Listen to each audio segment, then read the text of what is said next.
বিশ্বের খবর যখন বদলে যাচ্ছে প্রতিক্ষণে, আমরা আসছি সত্যের পথে, নির্ভীক কণ্ঠে।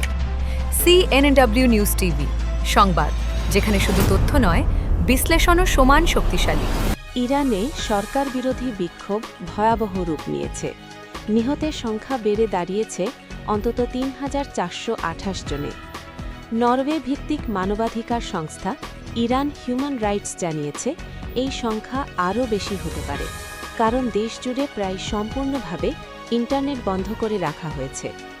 গত ২৮ ডিসেম্বর তেহরান থেকে শুরু হওয়া বিক্ষোভ এখন ছড়িয়ে পড়েছে ইরানের ৩১টি প্রদেশের ১৯০টি শহরে। সংস্থাটির তথ্য অনুযায়ী শুধু ৮ থেকে ১২ জানুয়ারির মধ্যে নিহত হয়েছেন ৩,৩৭৯ জন। নিহতদের বেশিরভাগই ৩০ বছরের কম বয়সী তরুণ, এদের মধ্যে কমপক্ষে ১৫ জন শিশু।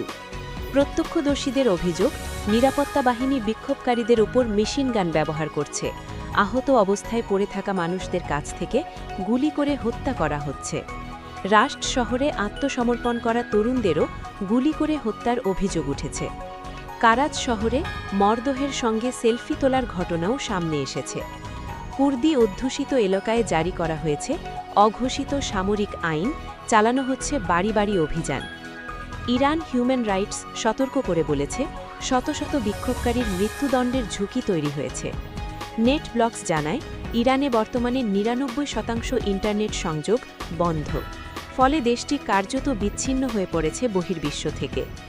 মানবাধিকার সংস্থাগুলোর দাবি, এ পর্যন্ত ১০,০০০-এর বেশি মানুষকে গ্রেফতার করা হয়েছে। IHR এর পরিচালক মাহমুদ আমিরি মুগাদ্দাম বলেন, আন্তর্জাতিক সম্প্রদায় এখনই পদক্ষেপ না নিলে আরও হাজার হাজার মানুষের প্রাণহানি ঘটবে। ইরানে যা ঘটছে তা শুধু একটি দেশের সংকট নয়, এটি মানবতার বিরুদ্ধে এক ভয়াবহ ট্র্যাজেডি।